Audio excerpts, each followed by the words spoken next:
Are you ready? The Kornelia Stephanie Show, Wake Up to Love, your call to action. Join Kornelia as she empowers others to live heaven on earth. Kornelia teaches listeners how to be the authority over yourself, embracing your inner guru. Feel yourself uplifted into limitless expansion, integrating ease and grace in a changing world.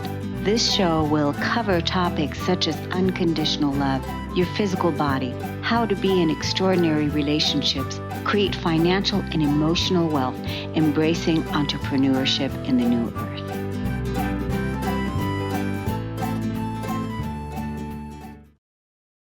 Hello, everyone. Welcome to the Kornelia Stephanie Show. It's an honor and a pleasure to be here with you today. We have our stories of hope, and I can't wait to introduce you to our first guest.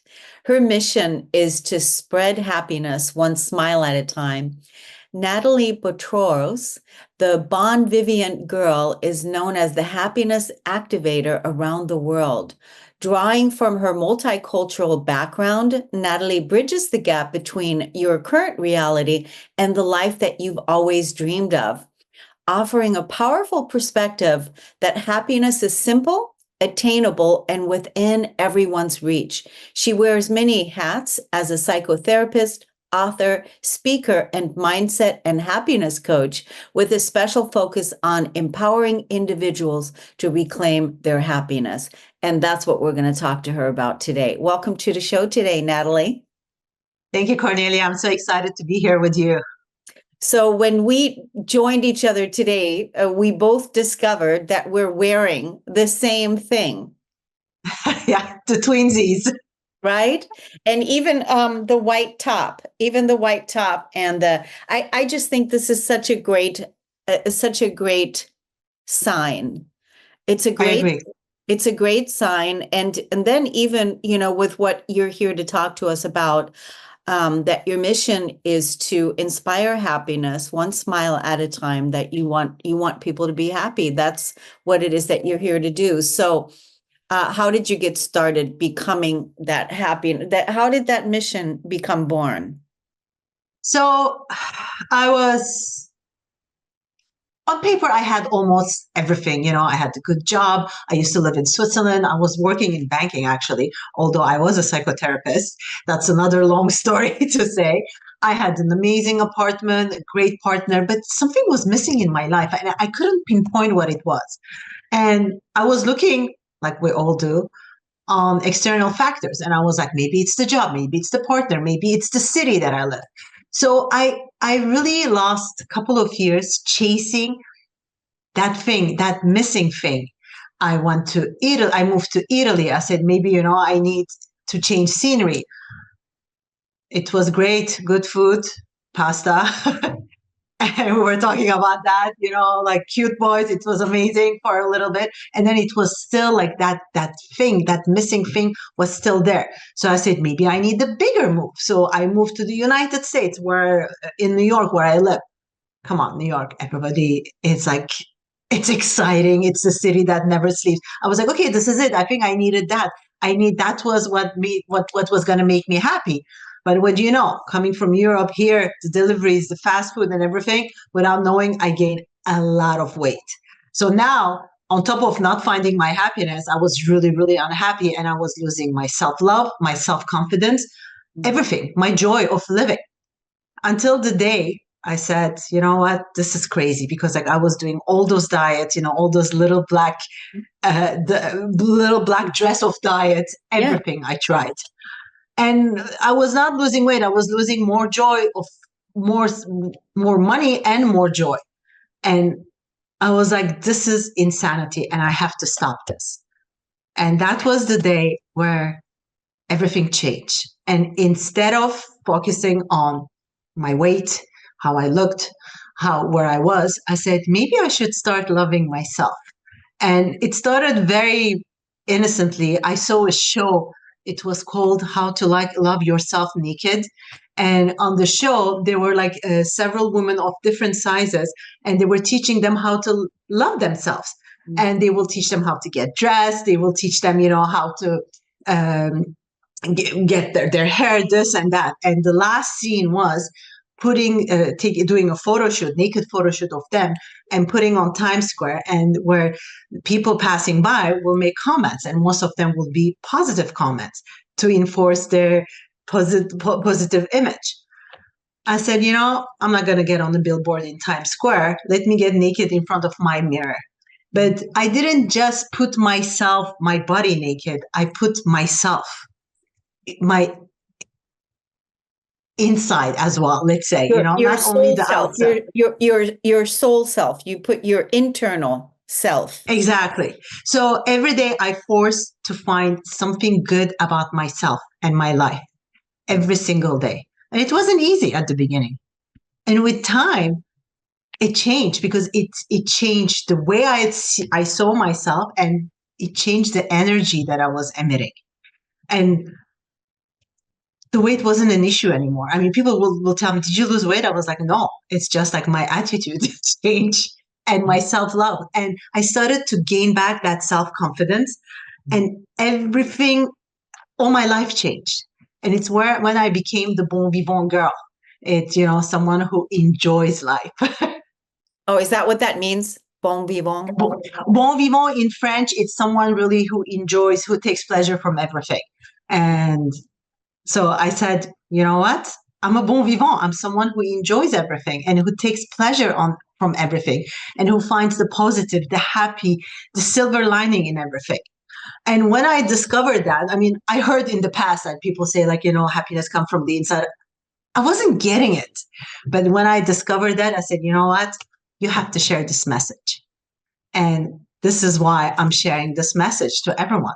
This is such a great story. And the way that you told the story is fantastic. How you were basically looking for happiness outside of yourself, moving to a new city, doing all the things, being in Italy, being in Switzerland, being in New York, and you were looking for all happiness outside, and you didn't find it. And then that's what got you to where you are today, a happy person, but also on your mission to inspire others with your smile and with your happiness, because it's contagious. I can feel it coming from you. The other thing that I'm feeling coming from you, and I was thinking about that, while you were talking. So I was thinking that are you in New York currently right now, or are Yes, you? I am. I am in New York. Okay. So, but you are also from overseas. You are, Yes. like we talked about, you are a galactic person, a galactic citizen. Because, a lot of people here in the US right now, with the whole political energy that's going on, certainly wouldn't feel like they can be happy today. And I was thinking while you were talking that, wow, she's also not showing that unhappiness with the energy of the politics. Yes. I mean, unfortunately, you cannot open a magazine, a newspaper, TV, or social media without seeing all this negativity coming in. It's very hard to distance yourself from it. But what I say, I don't want to get into politics, but there's one thing, the silver lining in all this is that in the US, everything is possible. And some things that I wouldn't even imagine would happen, it's happening. So everything is possible. I think that should give people some kind of hope. I know that they're angry, but it should give them some kind of hope. So this is where I come in to give the positive silver lining.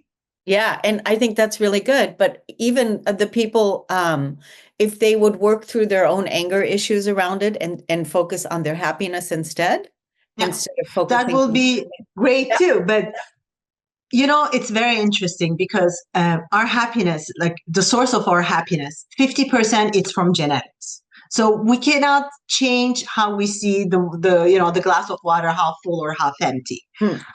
Only 10%, and I'm serious, only 10% it's from external factors. And yet everybody We all do. I mean, I do it sometimes too. I'm sure you do it too. We kind of base our happiness to those factors, like the job, the political situation, the partner, the body image, everything, like the where we live, what we do. All this, we think that if we're gonna get the perfect situation, we're gonna be happy. That's not true. I mean, let's talk about what I was saying when I was like, I gained that weight. Like, if every skinny person, if being skinny means being happy, every skinny person in this world is going to be happy. Are they? No. And not only 40% of our happiness depends on actions that we decide to take every single day. That's good. 40% And actions that we decide to take today. exactly. So it will be little actions, little steps, like, as I said, finding the silver lining or finding the positive in things. All these, like 40%, it's what I call the happiness cocktail. And I put 5 main ingredients in it. One is love, which is the self-love. The other one is smile, because even if you don't feel like smiling, even if you don't feel happy, if even a forced smile can trigger your happiness hormones, your chemicals, and make you happy. There's also move and manifest. Move your life from ordinary to extraordinary, and manifest. Imagine good things happening instead of imagining bad things happening, but see them. See it as if they happened. Invest in opportunities that life sends on your way, that knocks on your door, and enjoy. Become a bon vivant girl or a bon vivant boy. And the funny part is, when you put all those, the first letters, smile, move, and manifest, invest, love, enjoy. It's if you take the first letters, they come up as smile. So the happiness cocktail ingredient creates a smile. Oh, that's great. I love how you put that all together. I love that. I'm definitely becoming a bon vivant girl. I definitely am. I'm definitely doing that. Um, I think it was interesting when you said 40% of our happiness comes from the actions that we take today. I think that's an important piece for people to remember. The other thing that's important for people to remember is 10%. What did you say about the 10%? It's external factors. It's like the job, like what we base our happiness on. But the good news is, like, if we work, I mean, the 50%, obviously we cannot really change our genetics, but when we work on the 40%, we're going to get such a great energy that the remaining 10% will come. So we can be happy. Yeah. What I discovered in my own pursuit of happiness, because I didn't do exactly how you told your story with what you did, but I too am a happy person. I'm a positive person, and I am about making sure I love myself, and I'm about making sure that I feel good. I know how important it is to feel good and to be in a good vibration, right? Because it's an important piece. So I discovered through my own journey on happiness, to discover happiness, that happiness is a feeling. It's a feeling, and that feeling doesn't last. It's not like a lasting thing. It is something that you get to experience over and over and over again, as happiness being a feeling. Just like I think that God is a feeling. It's all about a feeling. You get to experience. I like that. Right? God is. I really, really like that.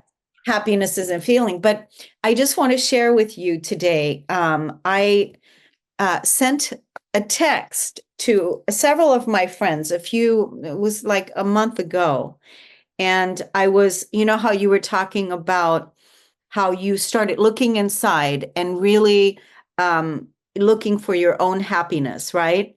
And so what I did is I sent a message to a friend of mine, and I said, if for some reason that I levitate off the planet today, if for some reason, then you can tell them this. It's February 25th, 2025. I'm so freaking happy. I love myself. I love who I am. And I love that I'm getting to the top of the mountain. And in that same energy, I was also feeling I haven't lost the weight. None of the external factors have changed. As a matter of fact, I was texting that when I got back from my morning walk. And just connecting with nature and just feeling so incredibly happy. Well, I mean, connecting with nature, walking, moving your body are in the happiness ingredients because they release endorphins. And it's normal, even if you don't want that, those little like moving your body physically will make you happy. Yes, So moving it the makes body. sense. You know, it's funny when I work after my workout, I say, I'm happy because like it's like, you know, bubbles. I don't know, you feel happy.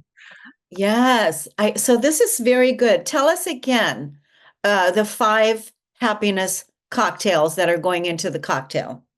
So love, actually self-love, because everything starts with self-love. If you don't love yourself, you cannot know how to love somebody else, and you cannot know how to be loved to start with. And the self-love will bring you confidence, trust, everything to move forward in your life. So that's the first one. The second one is smile. Mhm. Smile, even if you don't feel like it, smile to trigger those happiness hormones and to be able to smile. I mean, besides watching a funny movie or spending good time with friends, try to find the positive things in everyday life. And I have this little trick I call the happiness bank. Every time that something good happens, I deposit in my brain, in my memory. And whenever I hit a rock, a hard moment during my day, I go and retrieve one of those nice memories and it makes me smile. So smile is very, very important. And then invest in opportunities. Mhm. One of the funny opportunities is that I invested on the first day with my boyfriend. It's been 5 years that we're together, and he was not on the list of my perfect partner list. Wow. So give a chance. Yeah. But I mean, not only in partnership, also for work, for everything, you know, like Invest. get out from your comfort zone. So invest and then Move. Move your body, but your life as well, from ordinary to extraordinary. Say yes to new things, and move your body to trigger those endorphins as you did in your walk or whenever I do my little my exercises. And what I do actually during the day, sometimes if I don't have time to work out, I put my alarm clock for every hour, and every hour I walk around the house for 1 minute, just like to, That's you good. know, That's good. Yeah. it helps me to focus better. And then finally, enjoy. Take pleasure in everything you do, every single thing, even in a boring thing. I mean, even boiling water, I'm happy. I'm looking at it. I'm like, oh, that's fun. That's Become great. a bon vivant girl or boy. Yeah. That bon vivant. I love that. I love that. I hate to let you go. I hate to let you go today. I could keep talking to you because this is fun and I'm taking pleasure in it. And let's tell the audience how they can look you up on social media, your website, where they can find you. So they can, if they type NathalieBotros.com, Nathalie, it's NathalieBotros.com, or thebonvivantgirl.com. They can find me. They cannot miss me. Google me, you'll find me. I'm everywhere. Oh, And then you can find all my social media and my books and connect with me. Tell me, Nathalie, I saw you at the show. Let's chat. Yes, Nathalie, I love it. Let's definitely, you and I, stay in touch and also connect on Definitely. LinkedIn as well. I'm definitely going to take that bon vivant. That I love Approach. that. Yeah, I love that. It's so great. Thanks for coming on the show today and for wearing such a beautiful smile and such a gorgeous outfit. and I sharing, got inspired by you. yeah, sharing your happiness with us. Thank you so much. It was really inspirational. Thank you. Thank you so much for having me. It's great to have you. We're going to take a break on the Kornelia Stephanie Show. We'll be right back.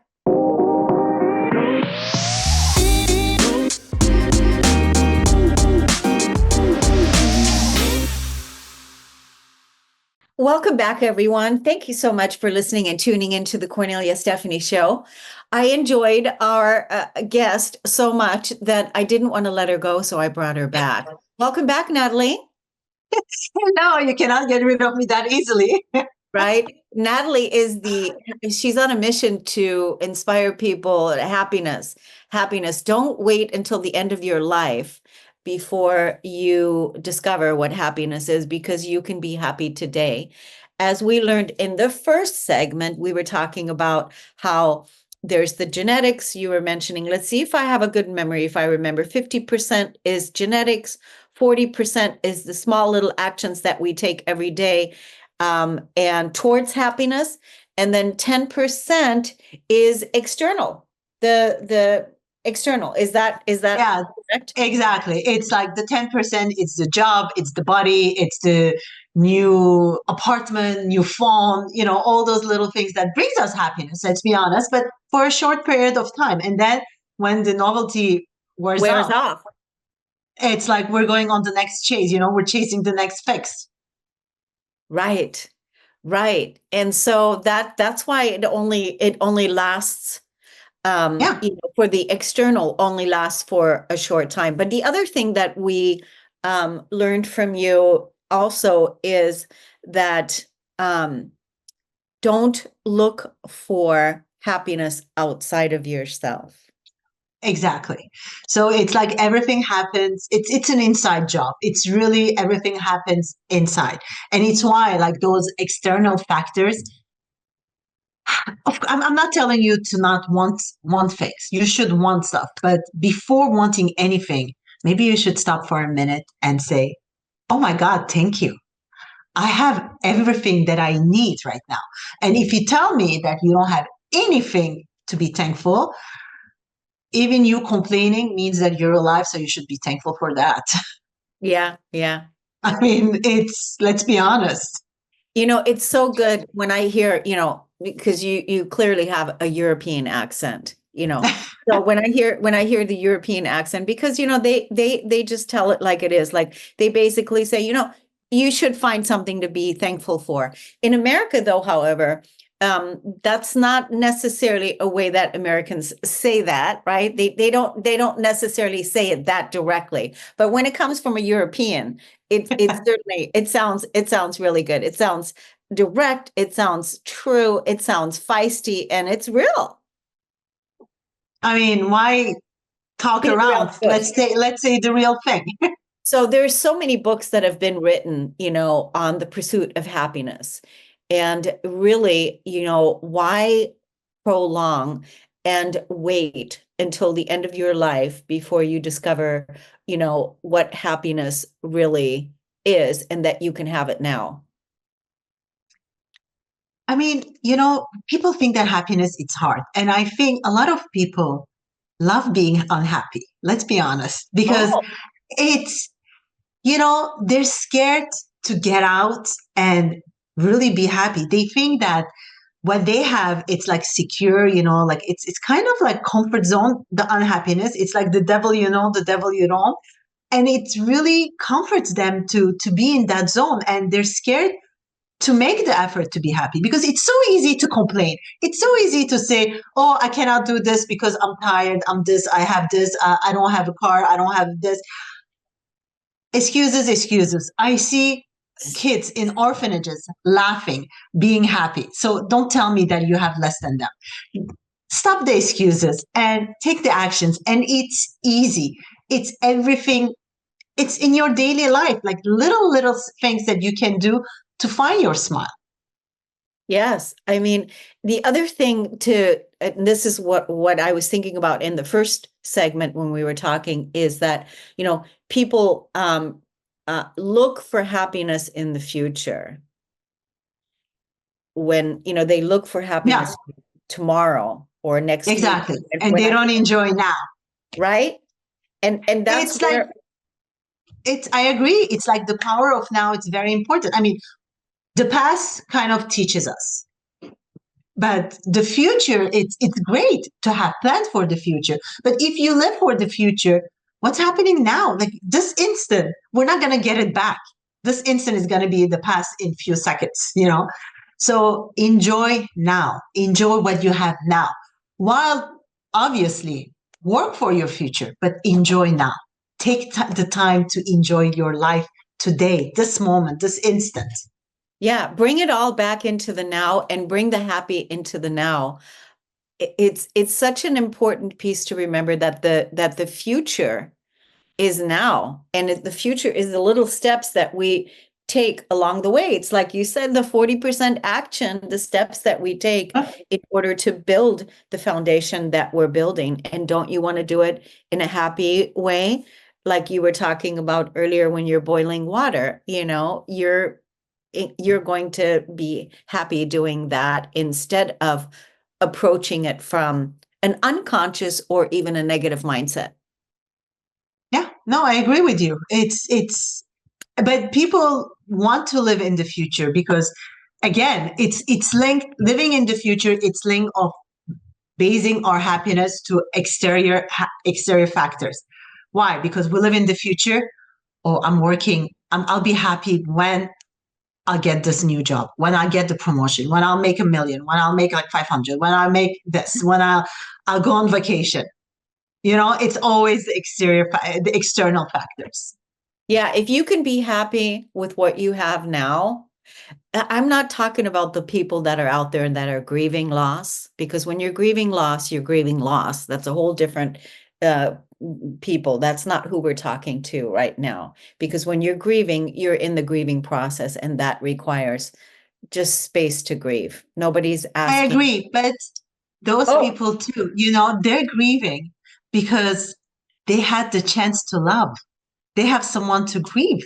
yes. So it's like, of course, they're hurting, but at least they had the chance to love someone, and they're Yes. grieving the loss of that person. Imagine if you always try to get the future and not find anyone or not be with anyone because like you don't have time, you don't like live the moment, you won't even have someone to grieve for. Yeah. Yeah. It's not just the person. It's also could be, anything. Yeah, of It could be course, the of loss of course. it could be the loss of anything. But I'm just saying that grief is a powerful process to be in grief energy. And when you're in grief at that time, it's difficult to, make you feel happy. You can still have a strong sense that you have everything you need. But, feeling loss is an important part of our humanity. I think it's an important piece and also part of our healing. Yeah, But really not pushing happiness away, that then I will, in the future, I will, pushing it away, projecting it into the future when you can actually have it now. And I think yeah, with all the change that's going on in the planet right now, with the astrological events that are taking place, all the different things, this is an important time for us to really lead in our own lives, be the leaders in our own lives, and be happy now. yeah. And you know, in my book, The Happiness Cocktail, I talk about grieving and letting go, like the past grudges as well. And the tip that I give is to take a piece of paper, not your computer, and write down everything you feel, all those emotions, but very raw. I mean, you want to insult, you want to scream, like really very, very raw, write it down and then read it out loud. Obviously, be alone.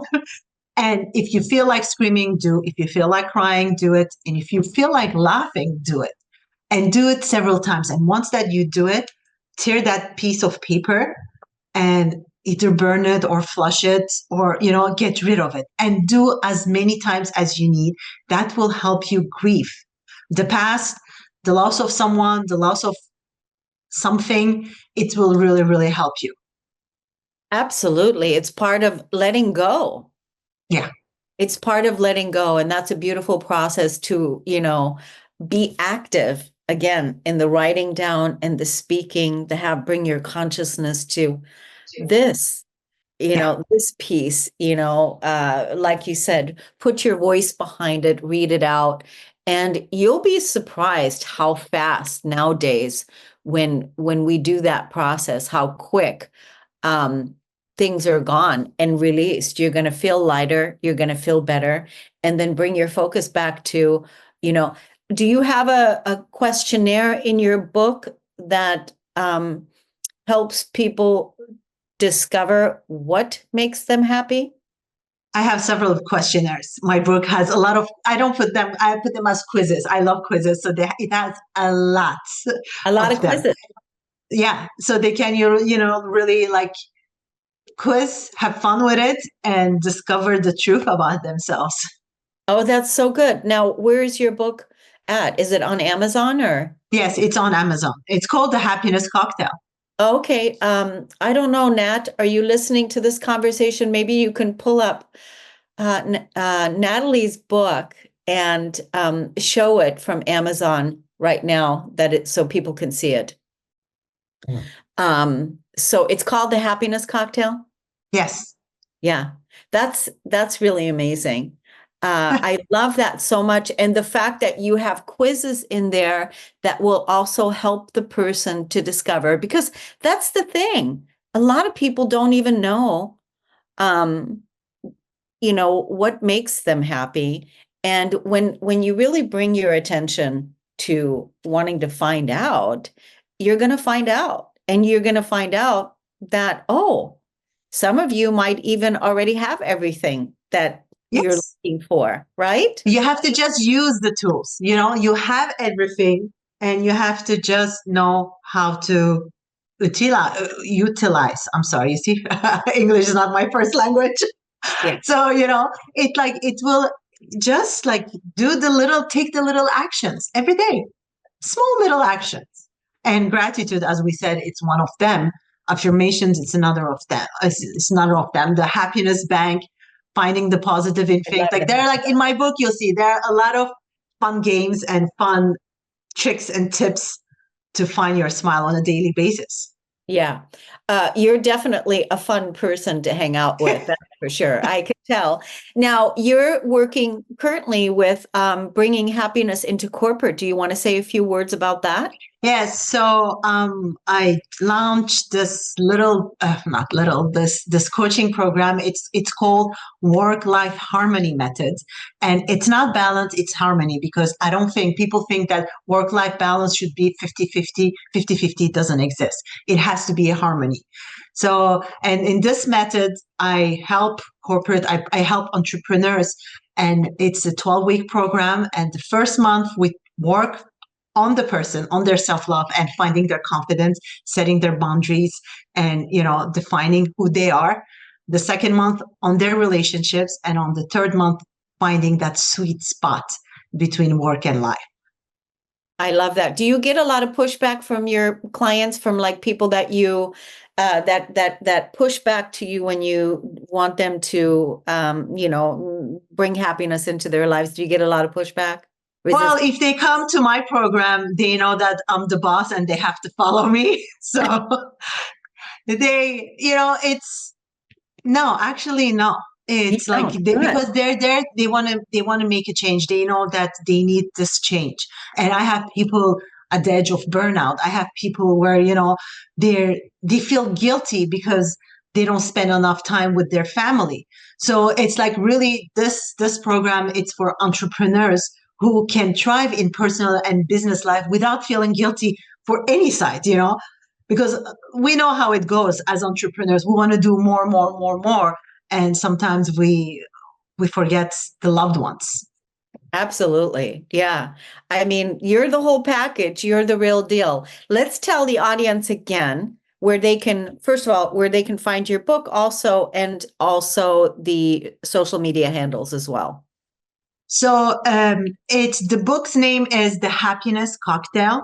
And my social if you go to my website, Nathalie Botros, and Nathalie, it's written the French way, NATHALIE BOTROS.com, or The Bon Vivant Girl, the BON-Vivant, VIVANT girl.com. you can have access to all my social media, to my book, to everything. Or just go on Google me, and you'll have access to everything. So good. It's all there for you. There's no excuses to No not have a excuses. whole bunch of happy people walking around on the planet. That's what I Yeah. want too. So thank you And so much. sorry. Go ahead. And as I said before, if you find me, reach out. Let's have a Yes. chat. Yes, Nathalie, that's so wonderful. Bon vivant. Thank you so much again for coming on. What do you want to say to, can you give us one question that people can do right now, ask themselves to begin the process?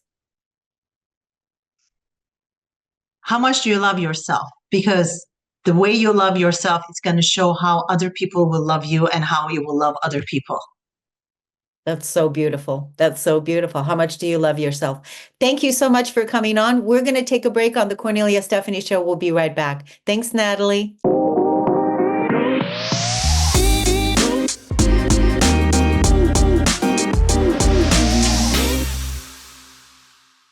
We are back with another episode with Susan Axelrod, confidence coach. Susan helps women rise with her whole life approach to intuitive business.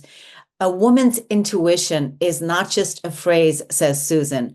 Susan helps women in business for themselves find their intuition space, get confidence about service, structure, and grow the bottom line. Confident Life Coaching is not just a business name for Susan, it's her purpose. She spent more than a decade learning about then also creating her own online business and unabashedly shares her crowning achievements and failures to help women rise in confidence. And now we're talking about, which we have had several episodes now, I think today's our fourth, and we're talking about integral wellness, because that's another hat that Susan wears. She's an integral wellness coach and a certified Qigong coach. Teacher. Yeah, certified. I was going to call you master, certified Qigong master. And, but for now, we are here to talk about the integral wellness and how can we use integral wellness to support the human inside the business, which supports our bottom line. That's what we're here to talk about today. Welcome back to the show, Susan. Yeah, thank you so much. I just said to you before we got started, I'm honestly loving this conversation. No, I do not claim mastery in Qigong. I have been certified at 2 levels. I'm certified to teach Qigong and Tai Chi, but I take it from the masters. And so one more thing I just want to say, integral wellness is not really an additional thing. In the opportunity that you presented me to have this conversation, I've done some deep thinking, as we do, Kornelia. And the truth is, I've come to the realization that integral wellness underlies the confidence. And that's really how this fits in. I'm simply pretty much calling it out now. Yeah, it's basically I've heard you mention this word a lot recently, and that is the wholeness, being whole, being a whole being. And that has a lot to do when we're whole, when we're feeling whole, and when we are feeling confident and healed and whole in our life, then we can bring that self to our business as well. Yeah, I mean, we started our conversation talking about what I call the mindset muscle, mindset transformation. I start with the mind because I started with the mind. Look, I have a client who just started with me, and I said to her, the best thing for you to do is share your story of anxiety, because now you're helping people with anxiety, and it shows that you're the real deal. You and I show up here, Kornelia, we keep it real, and then we moved from mindset transformation to emotional control. The last time we met, we talked about emotional control, which is the ability to self-regulate despite internal or external stressors. And today you lobbed over to me What are some examples of that? So I'm ready when you are, Kornelia. Yeah, I mean, why not? Just take us right to it. I wanted to give people examples of how to emotionally regulate, and so that people can go, oh, and know something to relate to. So why don't you just take us straight into that? Yeah, so sharing transparently, somewhat vulnerably, my own personal experience from my mature 20s when I started as a professional at age 22 into my 30s in the same career. I really honestly didn't have good emotional control. I suffered from worrying a lot. I suffered from anxiety. I suffered from feeling I needed to get everything right all the time right now. And that led to not breakdowns at work. I was able to keep it together at work, but it led to some dysfunction at home. Calling myself out on that, Kornelia. Emotional control, the ability to self-regulate. Sometimes you can keep it together in your professional environment. And I did do that pretty well. But again, to be honest, there were times that I found myself breaking down crying from the lack of the emotional control, the dysregulation of the nervous system. And one time it happened with a man boss. When it happened with a woman boss a few years later, it was like, oh, she was, it felt a little bit better because I was close to her. She was a mama type. But breaking down crying in tears due to lack of emotional control, it's not professional in the new world order that you and I helped to create and live, Kornelia. It's not the worst thing in the world to cry, but in your professional setting, especially today, there's a lot to cry about. Today, there's a lot to be afraid of. There's a lot to feel dysregulated about. When this happens, then you begin another example, in addition to breaking down in tears, is you begin to be less effective in your work. And this is a real honest example where I would be perseverating in worry from the dysregulation of my nervous system, being in that fight or flight. I was young in my career. I ascended pretty high pretty quickly, overachieving as I was. And then I suffered from that, from the imbalance of, feeling a little bit ungrounded, like, am I going to be able to live up to this? So two examples of lacking emotional control and what happens. You're crying due to internal or external stressors, and you have to manage that with your colleagues and your boss, a supervisor, and you have to navigate how that might go for you. And then the second one is worrying in a perseverated way. Am I going to get this right? Am I going to get it done? Is it going to be good enough? Is it going to be all that it needs to be? And then you're actually bringing in, I know you know this, Kornelia, but we're here to edify others. You're actually bringing in what we call resistance. It's like resistance, right? You're sitting in the resistance of the difficulty and the lack of emotional control, again, due to internal stuff that's going on inside you or external stressors. It could be world events. It could be a dysfunction with your boss. I have a discovery call coming up with someone who is in utter dysfunction because of the bullying boss they report to. And so these are just a few examples of what happens in your business environment when you're lacking emotional control. Yeah, I'm sure that people listening to this are going to be able to, see that they want to really get this. They really want to get their emotional control, get their emotions under control. Yeah. Is what it is, so that they're not becoming a victim of their circumstance, right? Yes. And not becoming a victim, because I'm sure that happens a lot. It is. And then, as you know, you and I know from our long podcast on this topic of emotional processing, when you're a victim, you're disempowered. And then you're disempowered and disempowered. And then the opposite of victim is empowered. right? Where you are empowered. So what do you do if you begin to feel this lack of emotional control? Honestly, Cornelia, I know I'm talking fast, but I You're just want to. fine. Okay, good. So I want to say when I was in the dysregulation of the nervous system, trying to be all that to all them all the time right now, feeling that I had to, rise up and be that. At that time, because I lived in let's say, a bit of an uncentered state, perhaps an ungrounded state, I made fun of, full reveal. Yeah. I actually mocked practices of mindfulness. Why? I could not get it.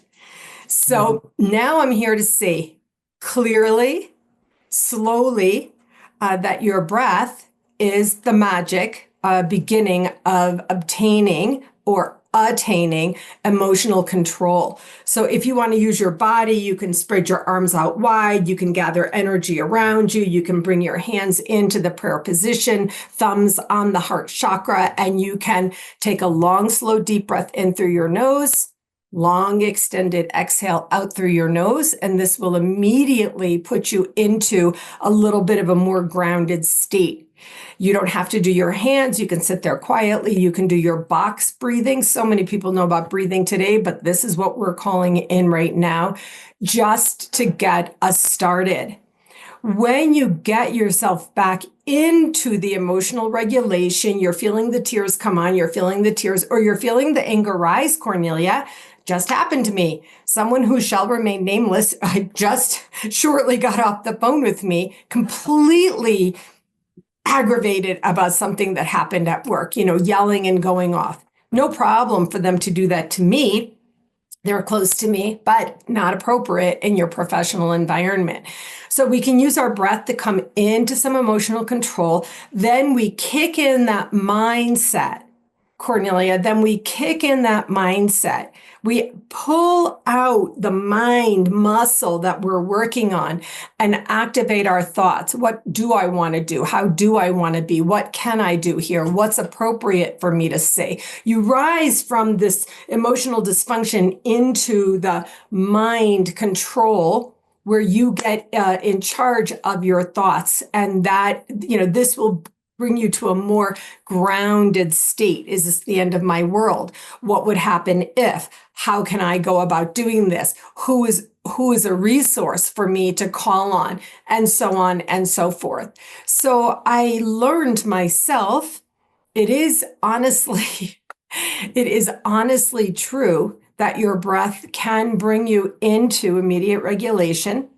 And then once we get into the emotional control, the ability to self-regulate, then we can invoke the mindset muscle, the mind focus, and start asking ourselves questions to bring us more into a reasoned state of being. Do you get what I'm saying there?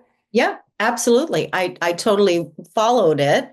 And I think it's perfect because it's very simple. It's not something that you need to, you can breathe. Yeah. That is so good. You can breathe, and then later you can sit down and look at your mindset and and go from there. But the first step on how to regulate is to breathe. So that was very clear. It is. And then you can regulate. And then, as you said, you can look at your mindset, and then you can what? Create the thoughts that you want to think. Create the thoughts that you want to think. Once you're in a calmer, restorative sense of being, in what we call the parasympathetic state of being, then you can be like, okay, I'm going to create the thoughts I want to think, and I'm going to be able to invoke the things I want to say. In a business setting today, Cornelia, if you are feeling overly worried, overly concerned, let's say something's going on with your child, your spouse, your mother, whomever it is, someone close to you. Let's say you heard something and you're worried about it and you can't get it off your mind. It makes you less effective at work. lower functioning, and definitely less efficient at work because you've got something on half of your mind. You're preoccupied. You're totally preoccupied. And this is why I talk about integral wellness for business success, where we can come back into our body using the breath, get control of our minds and our thoughts, and say, I need to focus here for now. I'm going to breathe until I'm balanced again. Then I'm going to do this project. And then I'm going to park that thing, that bad, scary, sad, awful thing over there for a minute because I need a paycheck. Yeah. I need to be here. Absolutely. Absolutely. You gave us good steps. You gave us good steps. I want to let the audience know we've got 1 minute. I want to let everyone know on how they can find you, how they can look you up on social media. And if we can squeeze this all into 1 minute, just give us a quick talk about what we're looking up to in our next session. Yeah. So find me at whatwillyourlegacybe.com. Look me up, Susan Axelrod, the confidence coach. You'll find me on social. Next time, we are going to talk about what I call body reformation, reforming the body. So we go from the mind to the emotion to the physical. And let me tell you, I'm all about this. I've been working on this, Kornelia, so have you. And we're going to talk about the physical body and why it's important to take charge of your physical body. Perfect. I'm looking so forward to it. Power Packed show for you all today. I want to thank everybody for listening and tuning in, and go and find your integral wellness and make that a priority. And also, what is it that makes you really happy? Those were the things that we were talking about on today's show. Thank you so much for listening and tuning in. We'll see you again next time. Take care, everyone. You've been listening to the Kornelia Stephanie Show, Wake Up to Love, your call to action. Tune in each week on Transformation Talk Radio. Kornelia's joy is to engage others in practical ways, showing us how to live in the new earth in harmony with our true nature. For more information on Kornelia and her extraordinary work, or to listen to past shows, go to her website at korneliastephanie.com.